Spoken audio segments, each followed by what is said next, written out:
Betapa dekatnya hari kiamat dengan kita hari ini, meskipun kita tak tahu kapan datangnya.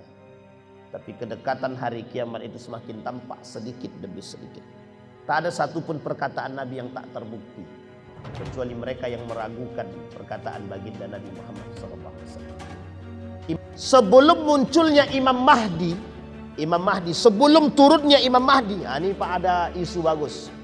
Ada yang mengaku Imam Mahdi dalam Piala Dunia, kan kacau Pak.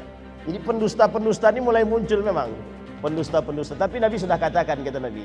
Kata Nabi di akhir zaman itu akan muncul 30 para pendusta.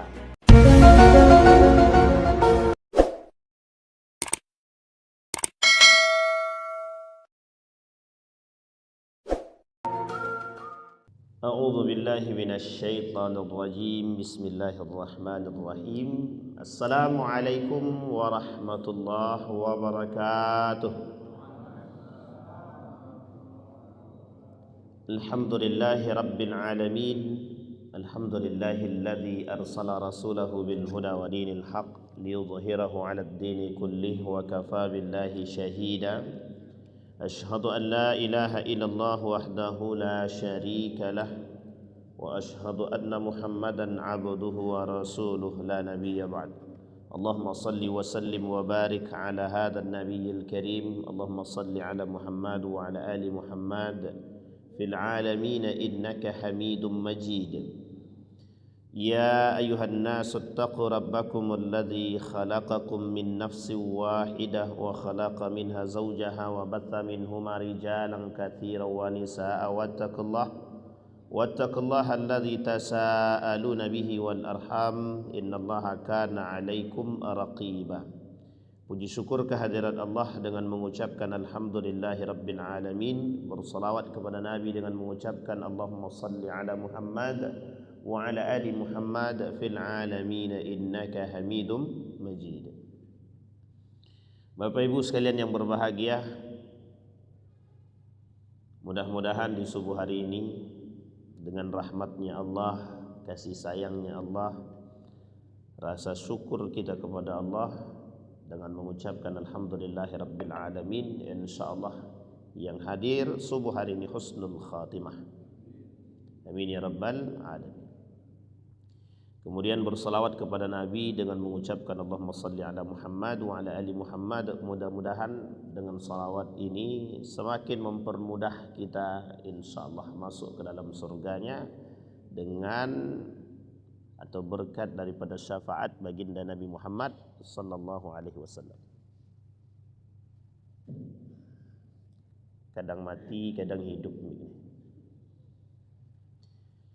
Baik Bapak Ibu sekalian yang berbahagia, di dalam satu hadis baginda Nabi Muhammad sallallahu alaihi wasallam, qala al-mustawridu al-Quraisy 'inda Amr ibn As, sami'tu Rasulullah sallallahu alaihi wasallam yaqul taqumus sa'atu war-rum aktsarun nasi faqala lahu Amr absir ma taqulu qala aqulu ma sami'tu min Rasulillah sallallahu alaihi wasallam qala la in qulta dhalika inna fihim la khisalan arba'an innahum la ahlamun nasi 'inda fitnatin wa asra'uhum ifaqatan ba'da musibatin wa awshakuhum karratan ba'da karratin wa khairuhum limiskinin wa yatimin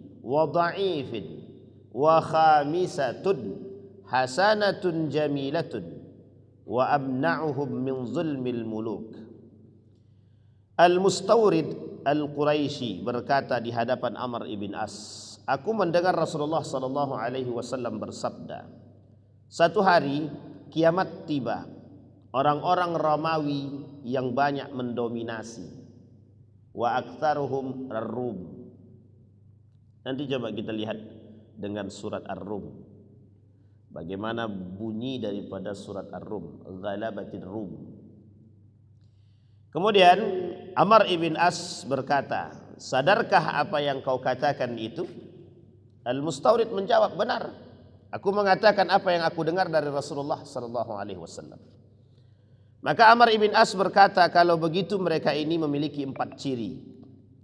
Mereka adalah bangsa yang paling ulet dalam menghadapi fitnah.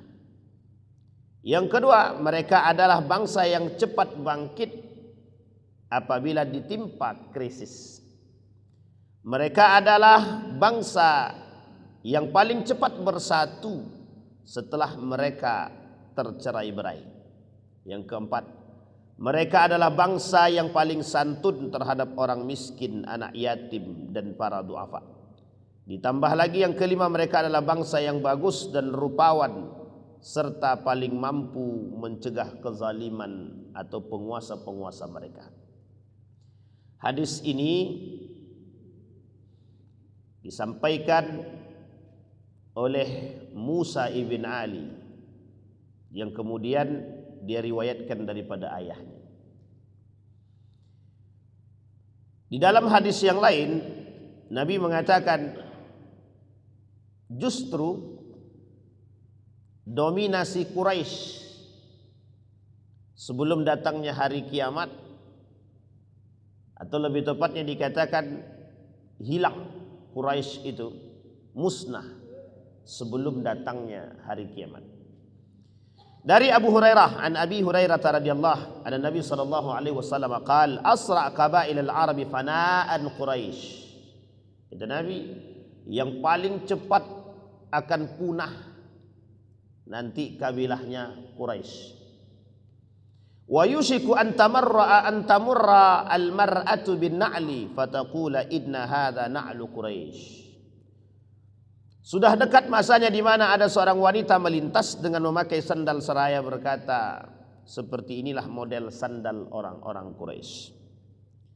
Bapak Ibu sekalian yang berbahagia, dua hadis ini menunjukkan bahwa begitu dekatnya hari kiamat, meskipun kita tak tahu kapan datangnya hari kiamat tersebut. Kita tak sedang berbicara kematian, kita sedang berbicara realita. Kemarin malam ada video bagus dari seorang wakil menteri luar negeri, kalau saya tak salah, Bapak Dr. Anies Mata. Kapan-kapan Bapak Ibu boleh cek sendiri dalam video beliau, bagus. Beliau mengajak kita berpikir lebih realistis dalam memahami surat Ar-Rum. Imam Al-Ghazali pernah berkata di dalam kitabnya Asnaful Maghrurin, orang-orang yang tertipu. Di dalam kitab Asnaful Maghrurin ini ada setidaknya 4 kelompok orang yang tertipu. Satu di antaranya orang kafir. Yang kedua di antaranya adalah orang mukmin. Yang ketiga ulama. Yang keempat orang sufi. Satu orang kafir. Yang kedua orang mukmin. Yang ketiga orang sufi. Yang keempat ulama. Terserah, pokoknya 4 itulah. Di dalam poin yang pertama kafir itu ada 2 pembahasan. Yang pertama, orang kafir tertipu karena Tuhan. Dia tak percaya dengan Allah. Dia tak tahu, tak punya Tuhan. Artinya ditipu oleh urusan dunia. Tapi yang kedua, pembahasan kedua dari poin pertama tersebut, ada orang muslim yang mengikuti kafir. Orang muslim yang mengikuti kafir. Dominasi Romawi ini ada 2 hal. Romawi itu terbagi 2. Ada barat, ada timur. Romawi timur itu Konstantinopel sekarang, Turki, Istanbul. Jadi lingkaran Turki dan Istanbul ini namanya Romawi timur namanya. Kalau Romawi barat itu Italia ke atas, Italia, Spanyol. Tak disebutkan dalam Al-Quran ataupun hadis itu ada di situ disebut dengan Spanyol, tidak ada. Amerika apatah lagi, Belanda nggak ada, Italia nggak ada. Tapi yang disebut di situ Rum. Maka ayatnya berbunyi ghulibatur Rum, Jadi Ustadz Dr. Anis Mata ini sedang menguliti kalimat ghulibatur Rum, yang mencoba menjabarkan maksud daripada ayat tentang Rum. Rum itu artinya apa Pak Ustadz? Rum itu artinya Romawi. Di dalam hadis Nabi ada dua kota, dua negara yang menjadi pusat perhatian dunia. Yang pertama Persia, yang kedua Rum, Romawi. Maka disebutlah dalam hadis Nabi tersebut Faris, Rum. Faris Persia, Rum Romawi. Pertanyaannya adalah, mengapa dua nama ini begitu populer dalam hadis Nabi? Ada pernyataan baginda Nabi Muhammad SAW tentang dua hal tersebut? Ada.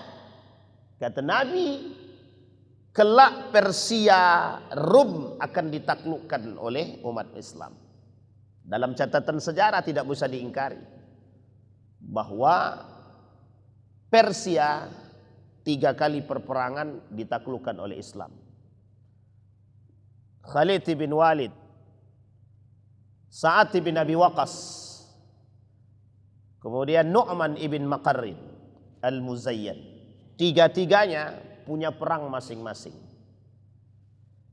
Khalid bin Walid Dzatus Salasil, pembuka dalam perang penaklukan Persia pertama setelah membumi hanguskan orang-orang murtad dan yang tak mau bayar zakat pada masa kepemimpinan Abu Bakr Siddiq.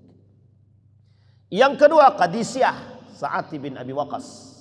Terjadi pergeseran antara pergeseran khilafah antara dari Abu Bakr Siddiq menuju Umar bin Al-Khattab pada saat itu. Yang ketiga perangnya Qadisiyah yang kedua tadi itu Sa'ad bin Abi Waqqas, pemimpin utama perang, panglima perang pertama. Yang ketiga ada namanya An-Nu'man ibn Maqarrin dalam perangnya Nahawan, bukan Nahrawan tapi Nahawan. Nahawan adalah perang terakhir, Fathul Futuh, perang di antara perang terakhir atau menang kemenangan atas kemenangan-kemenangan lain. Yang ini adalah perang terakhirnya Persia. Setelah perang Nahawan tak ada lagi perang terhadap Persia, yang dimana perangnya dimenangi oleh umat muslim. An-Nu'man ibn Maqarrin pada saat itu wafat dalam perang tersebut, digantikan oleh seorang sahabat Nabi bernama Huzaifah ibn al-Yaman. Jadi setidaknya panglima perang dalam perang 3 ini ada 4. Sa'ad bin Abi Waqqas, Khalid bin Walid, An-Nu'man ibn Maqarrin, Huzaifah ibn al-Yaman. Persia ditaklukkan ke semua ini kalau dalam hitungan hari tak lebih dari 1 bulan. Satu negara yang berkuasa pada masanya hanya ditaklukkan tak lebih dalam 1 bulan dalam hitungan hari. Yang kedua Rom, Romawi. Terjadi dalam hadis Nabi 2 kali penaklukan Konstantinopel. Yang dimaksud Romawi di sini, ulama hadis mengatakan Romawi yang berkuasa ketika itu adalah Romawi Timur. Tak pernah tertulis dalam catatan sejarah itu yang berkuasa terkhusus di dalam Islam itu, bahkan dalam hadis Nabi disebut di situ sebagai Amerika, Belanda, Prancis, Jerman ataupun Inggris. Tak ada. Tapi yang mendominasi ketika itu adalah Konstantinopel. Umranu Baitul Maqdis wa khurabu Yasrib wa fathul Qastantiniyah wa khurujul Malhama wa khurujud Dajjal. Dalam hadis Nabi begitu. Kemerdekaan Baitul Maqdis, ketika Baitul Maqdis merdeka maka hancurlah Madinah. Ketika Madinah hancur maka akan terjadi penaklukan Konstantinopel. Penaklukan yang kedua. Penaklukan pertama Muhammad Al-Fatih. Dalam catatan sejarah, Felix Shaw menulis buku tentang Muhammad Al-Fatih. Sampai dia katakan kepada anak dan istrinya, terkhusus kepada istrinya, Sampaikan kepada anak-anak, jangan ada yang mengganggu diriku ketika aku menulis buku tentang Muhammad Al-Fatih. Heroiknya Muhammad Al-Fatih, Muslim. Tapi ketika itu Konstantinopel berada pada puncak kejayaan, ya. Ketika itu Konstantinopel yang memegang kekuasaan setengah dunia. Romawi Timur, Konstantinopel, Turki sekarang, Istanbul. Sebelah sini Eropa, sebelah sini Asia. Tengah-tengahnya Laut Bosporus. Artinya kekuasaannya jauh. Pertanyaannya adalah mengapa Nabi mengatakan hal demikian? Kelak Islam itu akan sampai penjuru dunia ketika sudah melintasi dua hal tersebut. Ketika Islam berhasil menaklukkan Persia, begitu juga Konstantinopel, maka jalan menuju penyebaran Islam sangat-sangat luas. Karena dua negara tersebut memiliki peradaban dan negara yang berkuasa pada masanya. Kekuatan heroik adikuasa. Kalau hari ini sebenarnya tak bisa digambarkan kekuatan mereka. Tak bisa disamakan dengan Amerika, tak bisa disamakan dengan Inggris.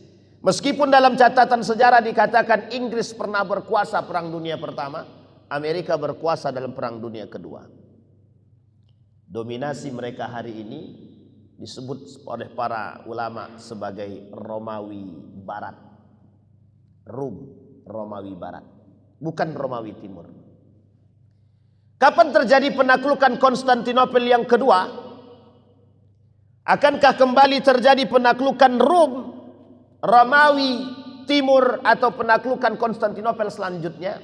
Dalam catatan sejarah ada. Konstantinopel ditaklukkan dalam 2 kali. Yang kedua itu tidak terjadi pertumpahan darah karena berperang bukan dengan senjata.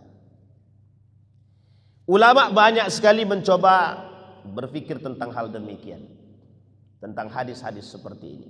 Kembali kepada poin tadi, kata Imam Al-Ghazali, orang kafir tertipu dengan Tuhan. Bahkan orang kafir ini meniadakan Tuhan karena mereka lebih kepada dunia. Bagi orang kafir, ad-dunya mata'ul yaqin.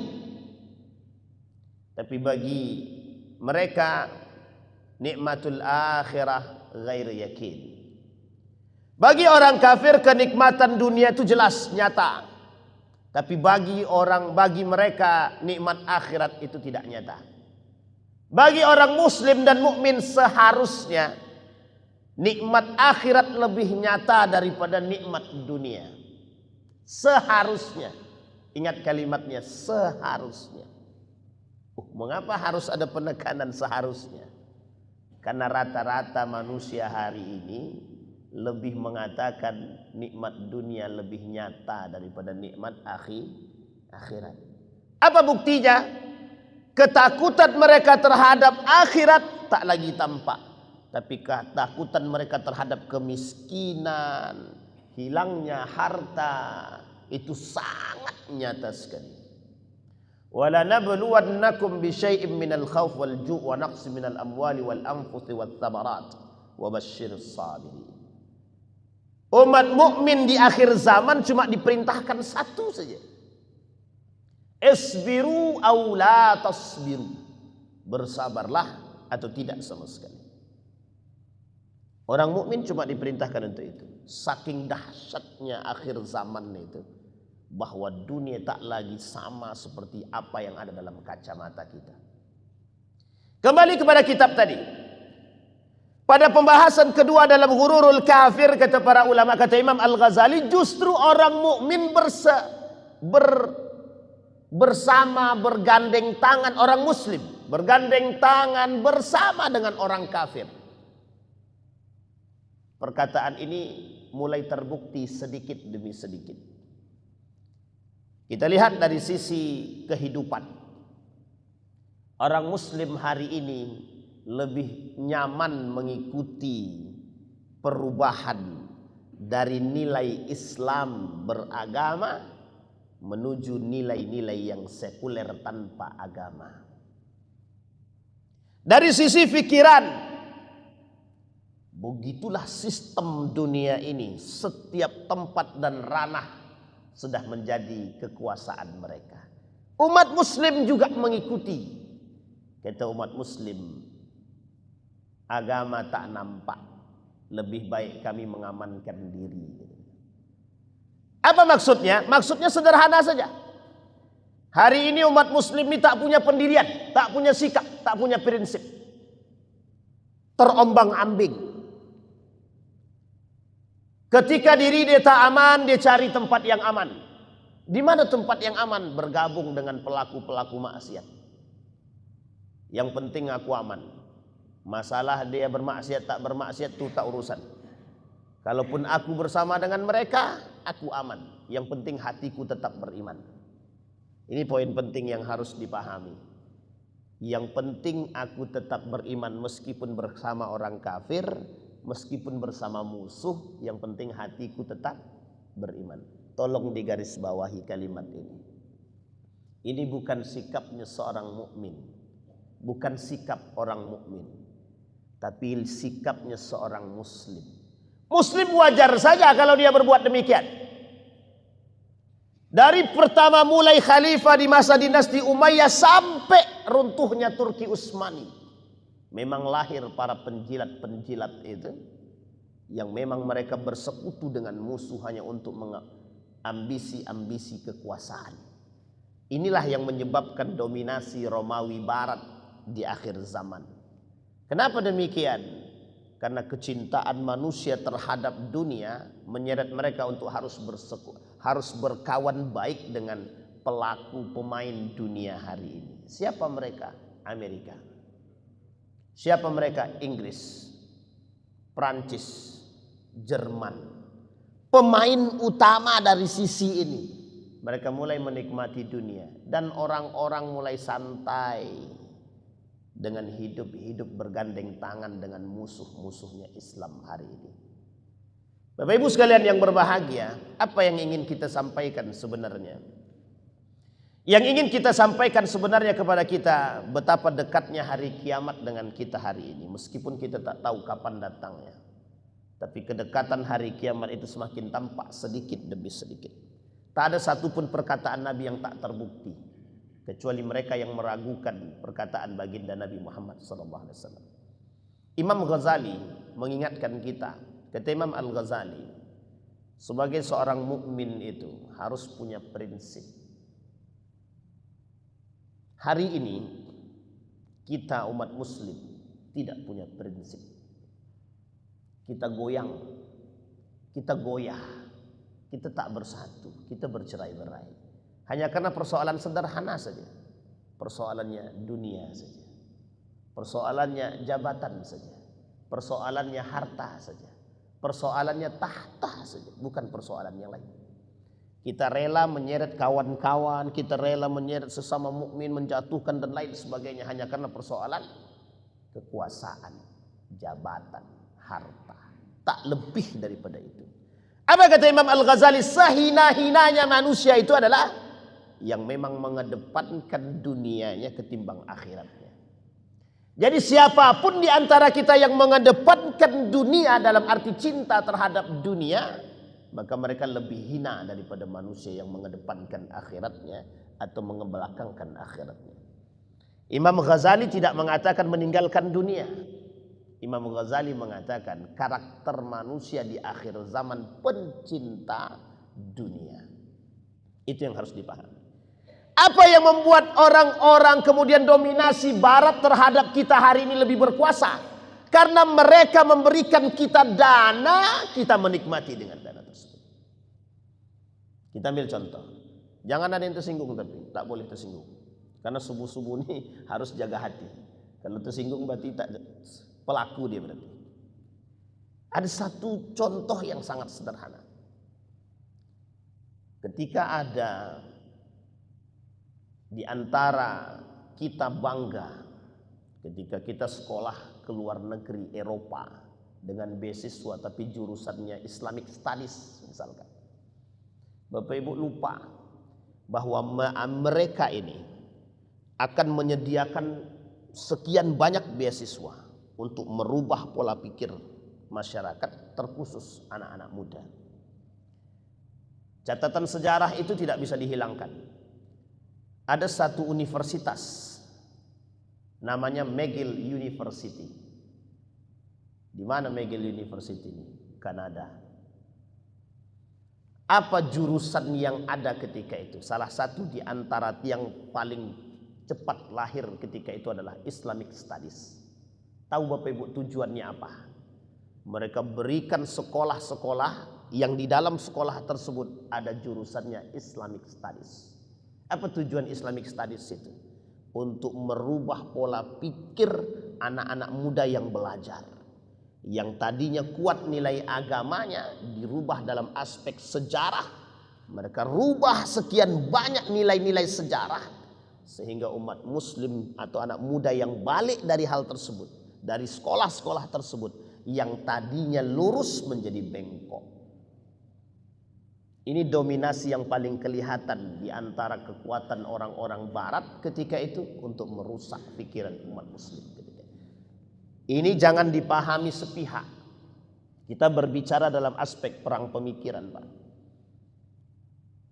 Betapa besarnya dampak Nurkhalis Majid.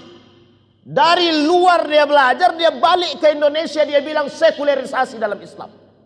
Apa yang terjadi hari ini? Umat muslim mulai lupa dengan nilai-nilai agama. Siapa yang mengembangkan sekulerisme dalam Islam? Siapa yang mengembangkan pemisahan agama? Dominasi barat kafir terhadap umat muslim. Yang mereka umat muslim justru mengaku lebih baik mengikuti mereka. Pada akhir kalimatnya sederhana, Pak, saya tak mau panjang, tapi ada satu poin penting yang mereka ingin ambil. Ateisme secara tanpa sadar. Jadi kita nih umat muslim, kita nih sedang dibuat jadi ateis. Bapak ibu sholat tapi tak percaya dengan Tuhan. Apa buktinya?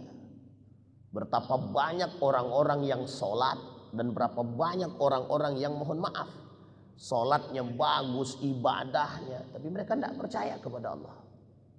Apa yang menyebabkan kita tidak percaya kepada Allah?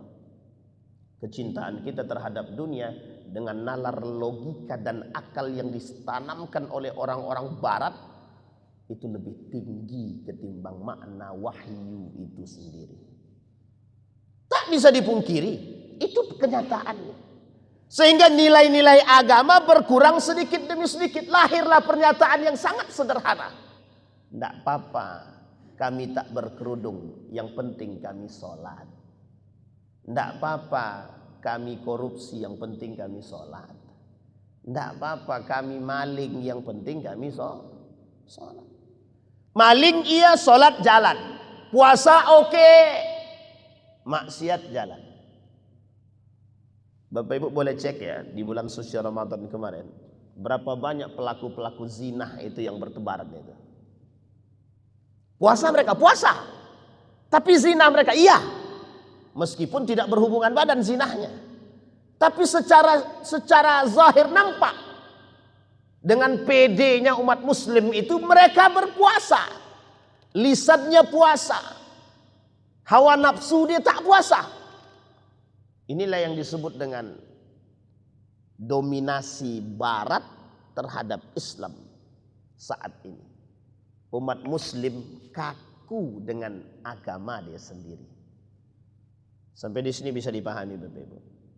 Jadi kata Nabi, ketika dominasi barat itu berkuasa atau dominasi Romawi barat itu berkuasa, mereka menjadi negara yang paling berkuasa. Maka bagaimana umat muslim ketika itu?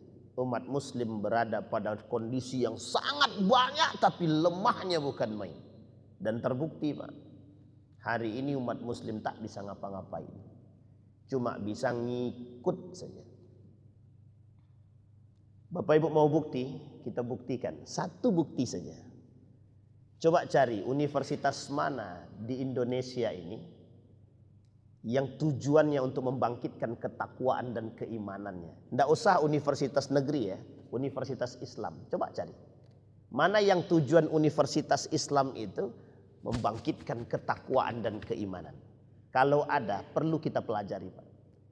Ada satu universitas yang hari ini sedang digodok oleh kelompok Ustadz Dr. Adian Husaini dan kawan-kawan, yang ingin mengembalikan nilai-nilai peradaban dan nilai-nilai agama dalam universitas tersebut.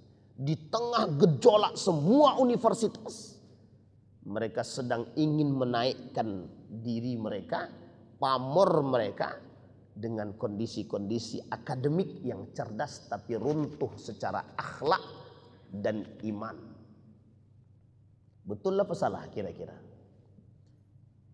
Apa hasil daripada mahasiswa keluar daripada selesai mereka sekolah? Yang penting kami dapat kerja. Pertanyaannya, ada enggak mahasiswa yang stres kalau setelah kuliah tak dapat kerja? Ada enggak? Sekarang tuh orang bingung, Pak, cari kerjaan. Ngapain kami sekolah? Cari kerjaan dia susah. Tuh tengok S1 nganggur banyak gitu. Ini pola pikir yang salah juga sebenarnya. Tapi ada tapinya. Ada sebabnya, ada. Betapa banyak hari ini orientasi universitas itu, mohon maaf, lebih kepada arahnya sekuler.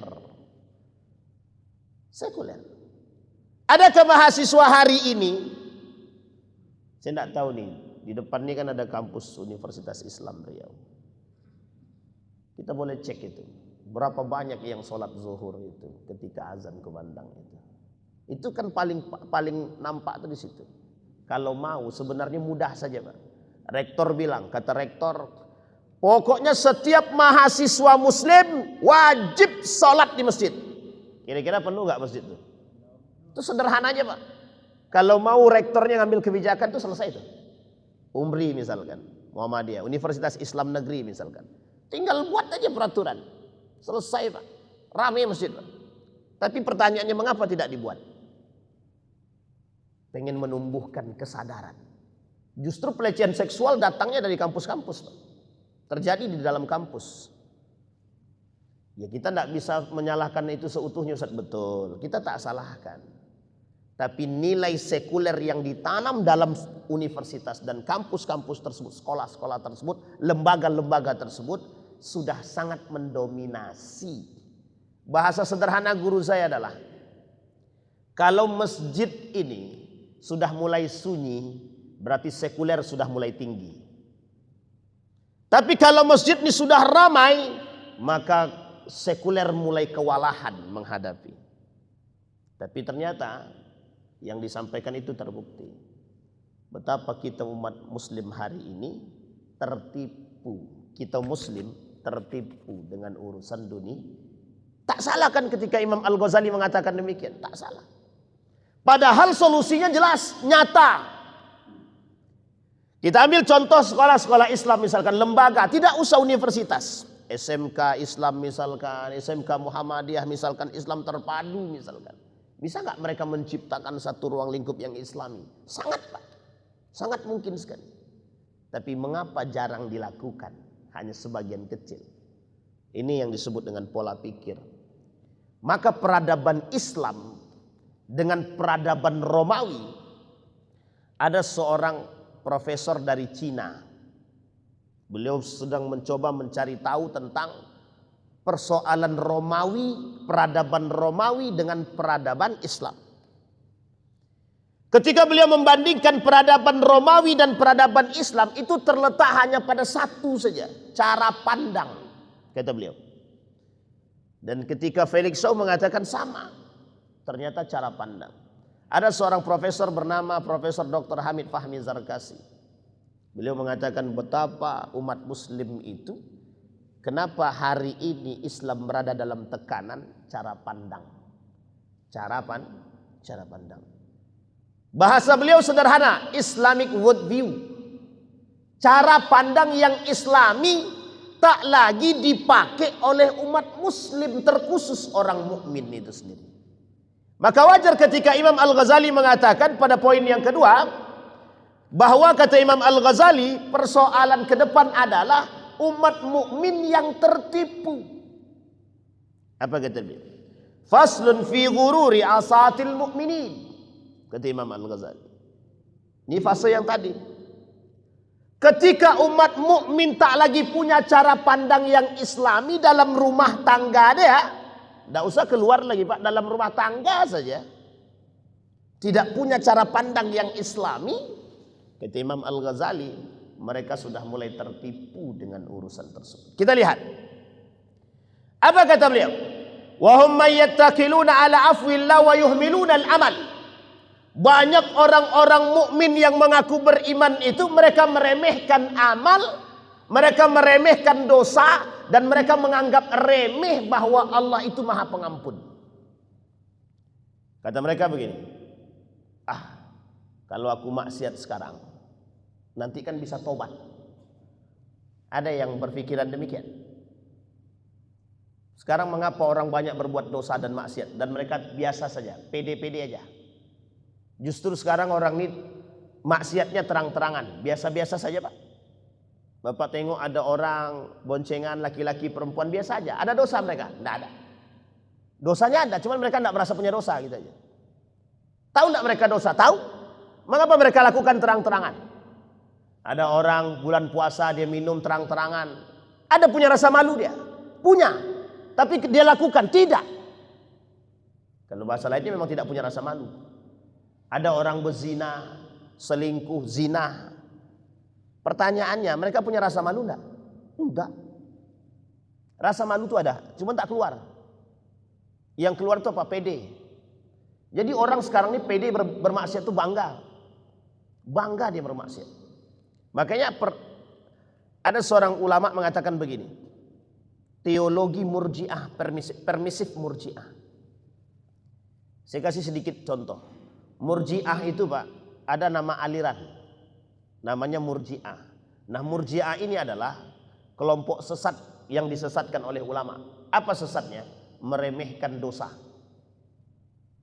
Makanya hari ini banyak orang-orang berdosa, maka dikatakan ini namanya murjiah modern. Murjiah modern itu membuat kita nifak Pak, nifak, dan membuat kita secara perlahan ateis. Ateis. Bangga orang-orang bermaksiat hari ini terang-terangan, minum khamar terang-terangan, judi terang-terangan, bahkan hari ini prostitusinya online, judinya pun online. Dan PD main dalam masjid. Mainnya dalam masjid.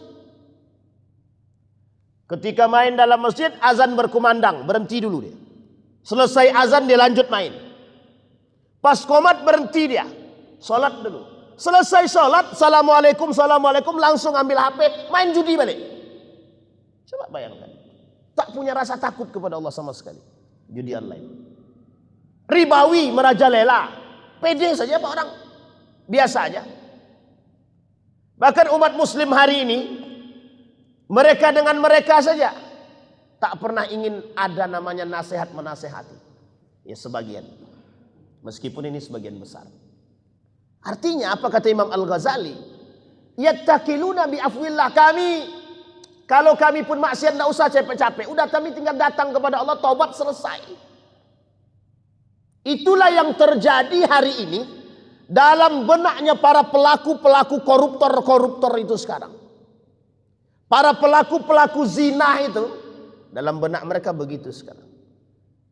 Kami mau nanti aja. Kalau duit kami sudah banyak, nanti kami menghadap kepada Allah dan kami bertobat. Kalau sekarang belum dulu, anak kami masih sekolah dan masih banyak anak yang harus kami sekolahkan. Pertanyaannya adalah, Anda tahu hidup Anda seberapa jauh? Pertanyaan kedua, apa yakin Anda bisa beribadah dengan baik dan tenang? Apa kata Murji'ah? Kata orang Murji'ah, salah satu teologi kesesatan Murji'ah tersebut, salah satu kesesatan ajaran Syiah, ajaran Murji'ah tersebut, mereka menganggap remeh amal ibadah, menganggap remeh dosa. Justru kata mereka, kalau kami bermaksiat tinggal datang kepada Allah.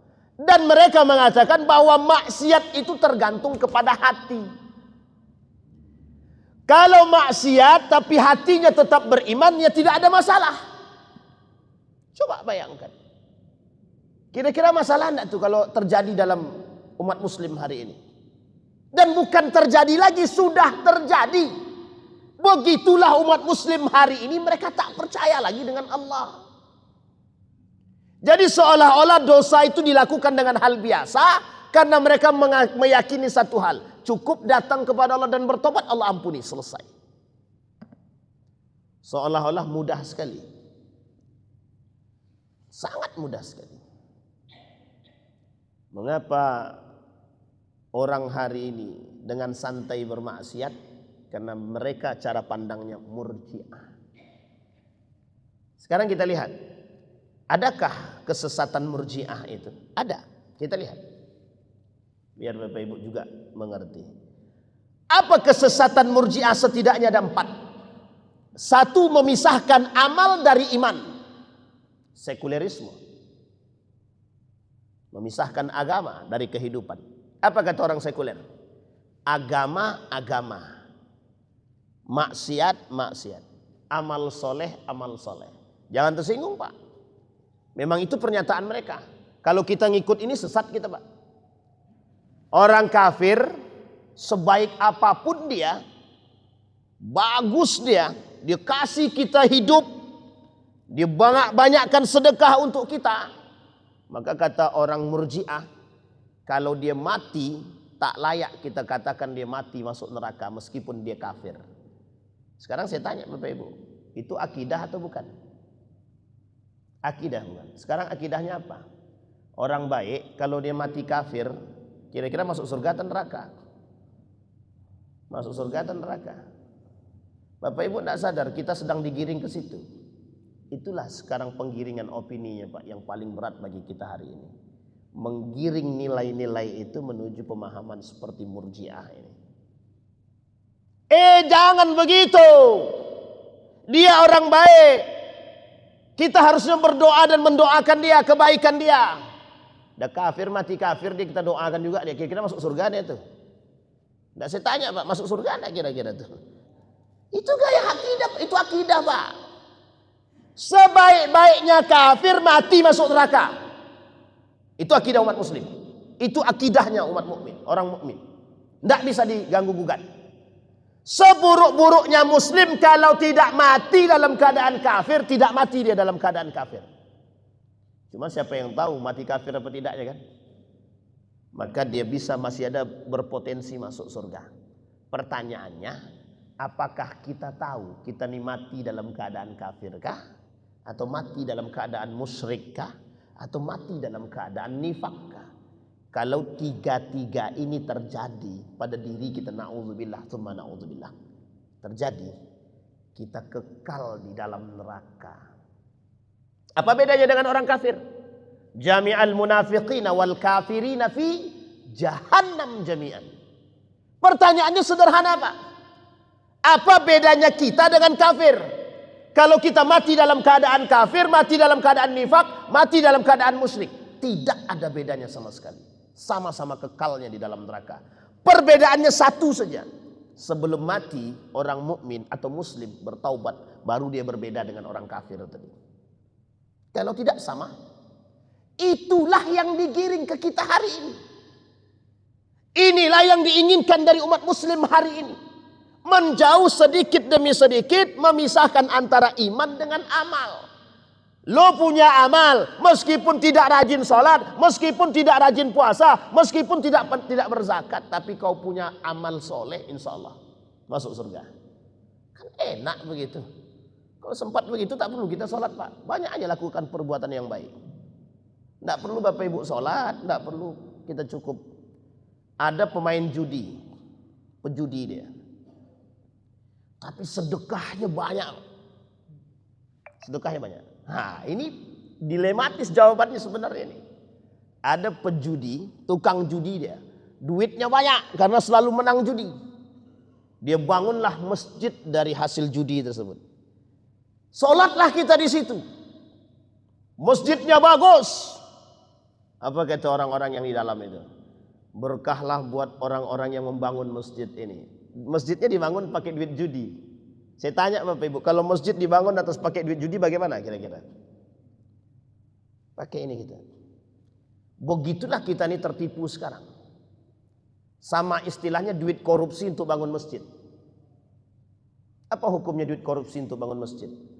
Beberapa waktu yang lalu ada yang nanya gini, Ustadz, di depan masjid kami ini ada apa namanya itu ya, kayak kafe tapi jualan minuman khamar, jualannya minuman keras ya, Ustadz. Jadi yang datang di situ mereka minum minuman keras, ada pesta-pestanya, ada dance-dance-nya, ada perempuan-perempuan tidak benarnya. Tapi Ustaz, ada kelebihannya Ustaz. Apa kelebihannya? Mereka selalu nyumbang ke masjid. Itu mau antara mau ketawa atau mau apa, itu bingung juga saya, Pak. Bapak Ibu besok kalau pas Dr. Mawardi Muhammad Saleh kajian di sini, coba tanyakan sama beliau. Apa jawaban beliau? Setidaknya bisa kita jadikan patokan. Coba bayangkan. Apa sih sebenarnya hukumnya menggunakan duit itu yang haram-haram itu untuk bangun masjid? Kira-kira gimana itu? Jadi jangan dulu kita berbangga, Pak. Persoalan kita bukan sederhana, Pak. Berat. Karena kita berhadapan bersinggungan langsung dengan keadaan yang seperti ini. Inilah yang dimaksud oleh Imam Al-Ghazali, umat mukmin tertipu. Apa bedanya pernyataan? Orang mukmin yang bermaksiat.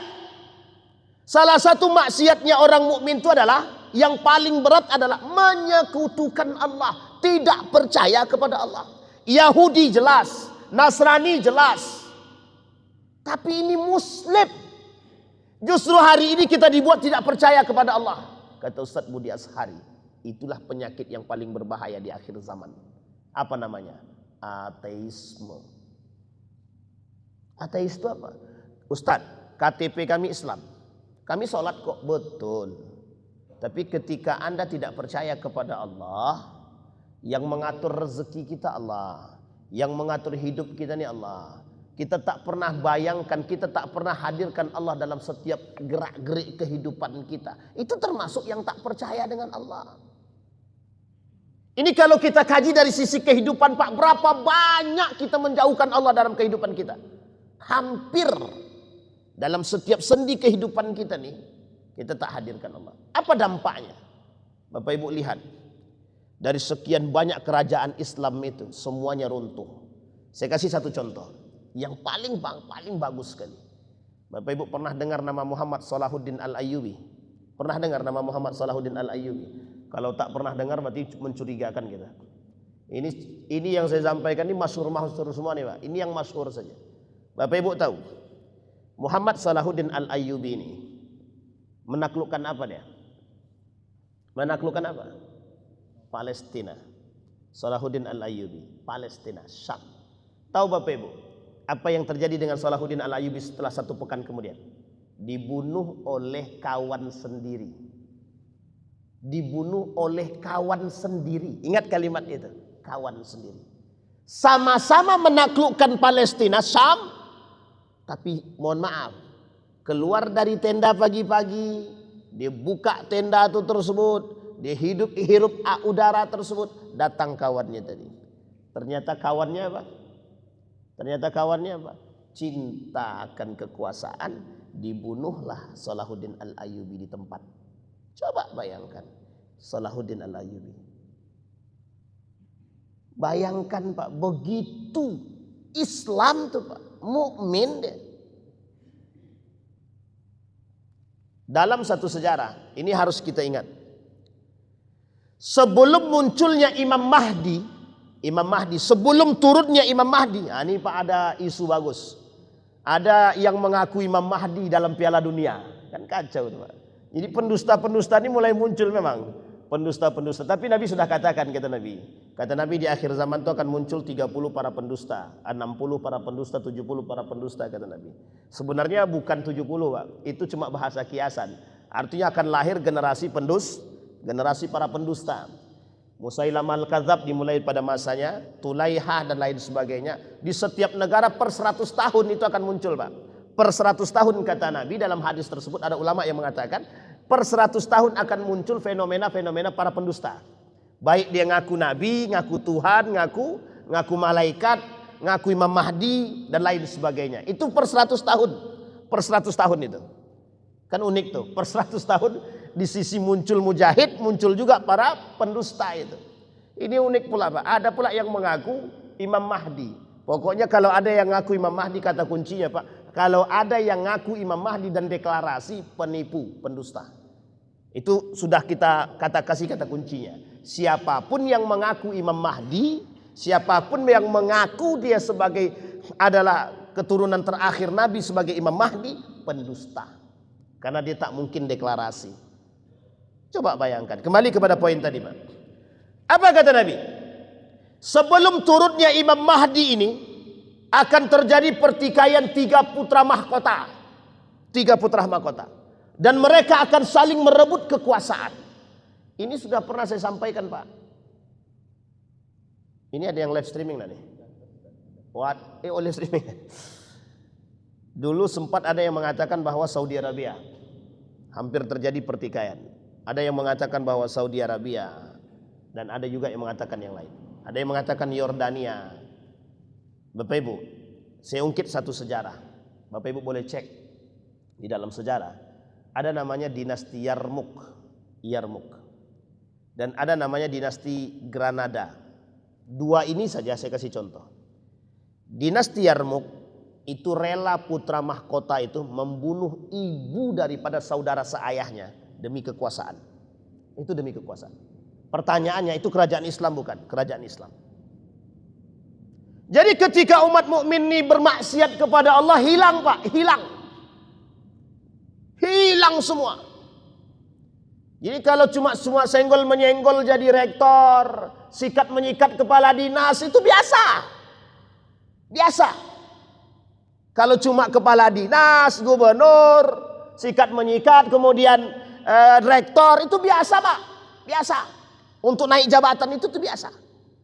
Terjadi pada masa dinasti Yarmouk, dibunuhnya ibu dari saudara seayahnya. Coba bayangkan, hanya untuk kekuasaan.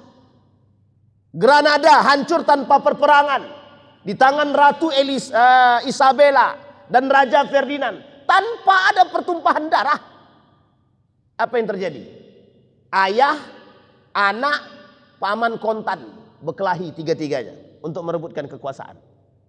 Anak bunuh ayah kandung dan bunuh paman kontan demi kekuasaan. Dinasti Granada, boleh cek dalam sejarah itu. Pertanyaannya adalah siapa pelakunya? Ada pertanyaan besar yang mungkin sulit bagi saya untuk menjawab ketika itu. Ada pertanyaan, Ustadz, dan ini pertanyaan kaum orientalis juga. Apa kata mereka? Mengapa di setiap akhir kepemimpinan kerajaan Islam selalu terjadi kehancuran tanpa ada persatuan? Kita umat muslim, kita semua umat muslim. Mereka mengatakan begini, apa bedanya umat muslim yang ada dalam kerajaan Islam itu dengan kami kafir ini yang juga merebut kekuasaan? Nggak bisa jawab. Dinasti Abbasiyah membumi hanguskan dinasti Umayyah. Perang saudara. Dinasti Abbasiyah, Safawiyah itu pernah dihancurkan. Dinasti Fatimiyah pernah dihancurkan oleh kerajaan dari Mesir. Pertanyaannya adalah yang melakukan siapa? Muslim, sama-sama muslim. Apa intinya? Apa tujuannya? Tujuannya satu, kekuasaan. Disinilah poin penting kita, Pak.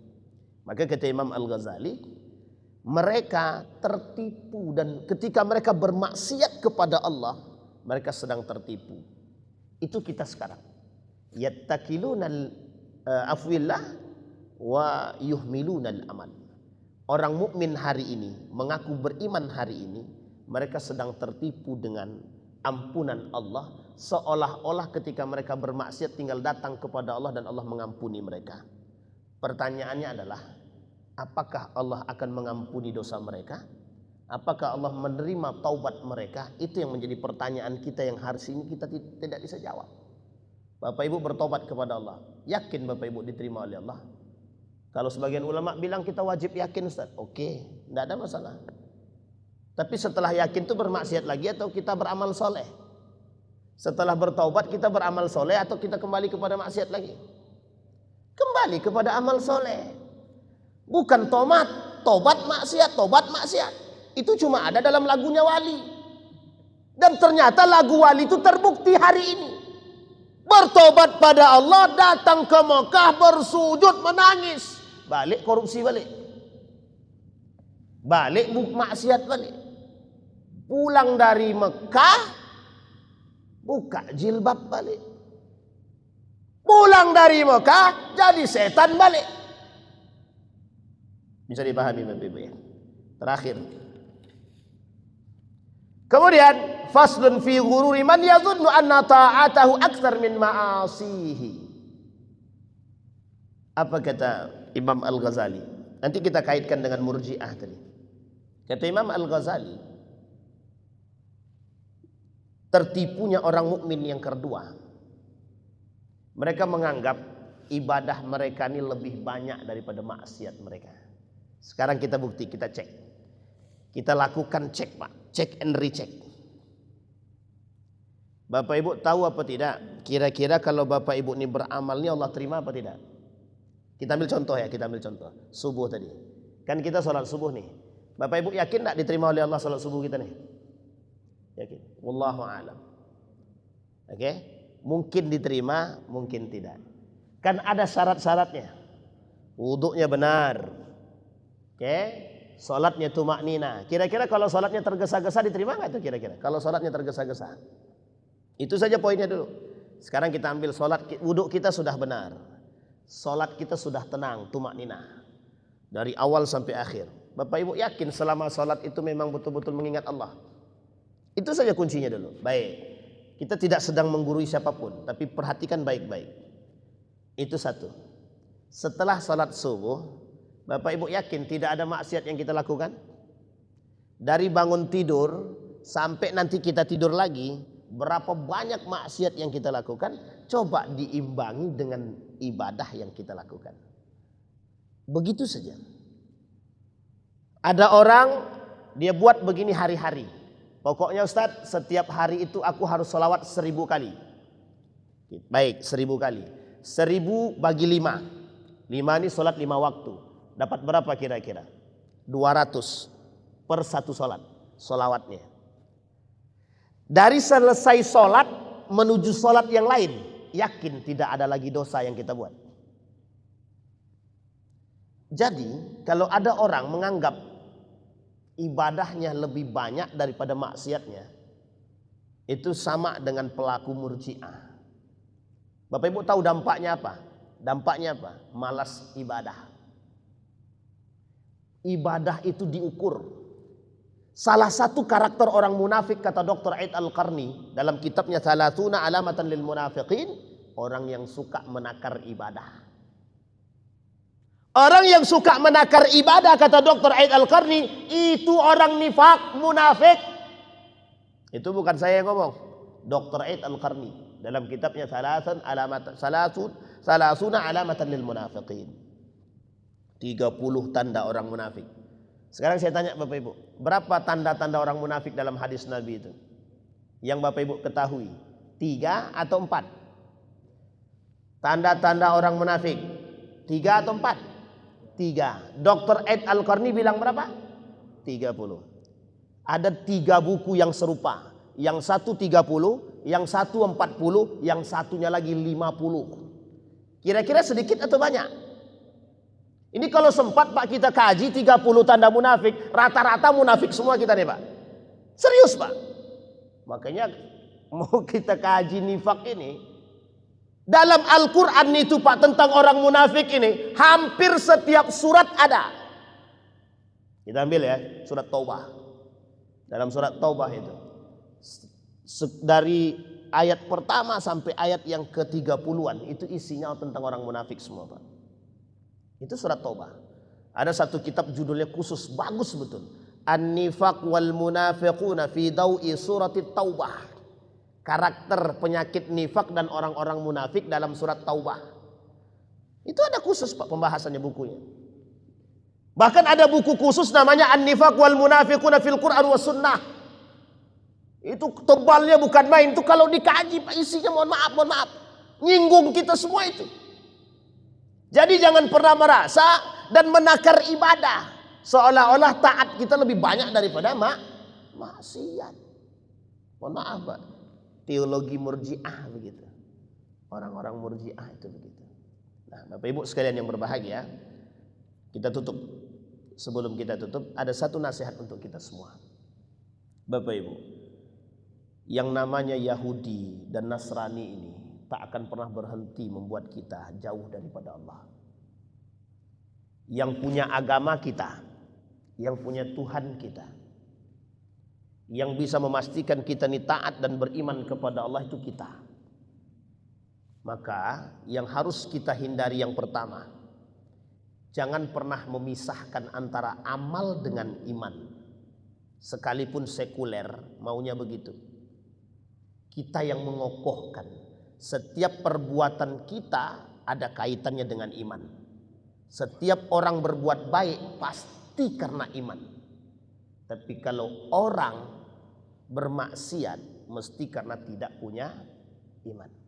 Kalau orang murji'ah kata mau dia maksiat atau tidak maksiat tidak ada kaitannya dengan iman.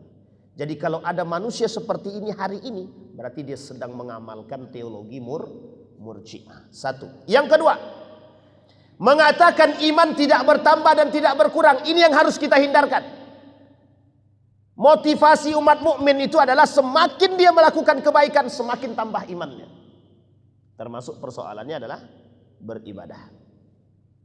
Jadi harus dipahami Pak. Dan harus dipahami bahwa kita dilahirkan untuk melakukan amal soleh. Kita dilahirkan untuk bermanfaat. Khairun nas ahsanuhum khuluqan wa anfa'uhum linnas. Itu pasti dan tidak bisa dipisahkan. Yang ketiga, jangan jadi orang yang suka meremehkan dosa dan mohon maaf jangan mudah menganggap remeh ampunan Allah itu. Jadi jangan seolah-olah kita bermaksiat tinggal tobat, bermaksiat tinggal tobat gitu. Pas bermaksiat mati dia. Tuh bayangkan. Sedang enaknya minum khamar mati dia. Itu masih untung tidak dimatikan sama Allah. Kalau dimatikan langsung. Kira-kira masuk surga apa neraka tuh? Pandai-pandai lah Pak. Menyamakan iman orang soleh dan pelaku maksiat. Kita harus berada pada akidah yang sahih. Apa itu? Orang-orang yang beramal saleh tidak sama dengan pelaku maksiat. Dari 4 poin ini Pak, inilah yang kemudian hari ini kita lihat. Begitulah dominasi sekulerisasi yang datang, sekulerisme yang datang dari barat itu membuat 4 poin ini dan mereka tanamkan dalam diri umat muslim, sehingga apa yang dampak besar yang terjadi, umat muslim alergi. Kalau bahasa Ustadz Felix Shaw semalam kemarin itu, kata Ustadz Felix Shaw itu, termasuk Ustadz Muhammad Al-Fatih itu, kata beliau, persoalan kita adalah tidak bangganya kita dengan nilai-nilai agama kita sendiri. Kita lebih bangga terhadap nilai-nilai barat. Kenapa? Karena yang tadi 4 perkara yang mereka susupi tadi, yang mereka sisipi tadi, sehingga kita membuat kita jauh daripada nilai. Mudah-mudahan ada manfaat bagi kita semua. Mudah-mudahan apa yang kita sampaikan ini bisa Bapak Ibu bawa dalam rumah tangga. Setidaknya kitalah yang mengokohkan nilai-nilai agama dalam rumah tangga kita. Setidaknya cara pandang Islami ini tidak menjadi satu hal yang kaku ataupun tabu dalam rumah tangga kita. Memang sudah saatnya nilai-nilai ini kita tanam Pak. Karena mohon maaf, yang menggeserkan nilai itu cuma kita. Karena pengaruh-pengaruh pemikiran tadi. Maka kembalikan dia kepada asalnya. Jadikan setiap poin penting nilai-nilai itu sebagai sumber kehidupan kita Pak. Itulah yang disebut dengan Islamic worldview, cara pandang Islami. A'udzubillahi minasyaitonirrajim. Bismillahirrahmanirrahim. Hamdas syakirin, hamdan naimin. Hamdan yuwafi ni'amahu wa yukafi'u mazidah. Ya Rabbana lakal hamdu kama yanbaghi li jalali wajhikal karim wa 'azimi sultanik. Allahumma faqihna fid din wa 'allimna ta'wil. Allahumma ighfir lana dhunubana wa dhunuba walidina warhamhuma kama rabbayana shighara. Allahumma ighfir lahum warhamhum wa'afihim wa'fu 'anhum wa akrim nuzulahum. ووسع مدخلهم واجعل الجنة مثواهم يا أرحم الراحمين ربنا زدنا علما وارزقنا فهما يا أرحم الراحمين اللهم اجعلنا من السعداء المقبولين ولا تجعلنا من الأشقياء المردودين اللهم أرنا الحق حقا وارزقنا اتباعه وأرنا الباطل باطلا وارزقنا اجتنابه اللهم انصر من نصر الدين واخذل من خذل المسلمين اللهم انصر إخواننا المجاهدين في فلسطين وفي غزة وفي كل مكان اللهم دمر اليهود اللهم أهلك الكفرة والمبتدعة المشركين أعداءك أعداء الدين اللهم أصل أخلاق إمامنا اللهم ارزقنا إماما عادلا يا أرحم الراحمين ربنا آتنا في الدنيا حسنة وفي الآخرة حسنة وقنا عذاب النار والحمد لله رب العالمين السلام عليكم ورحمة الله وبركاته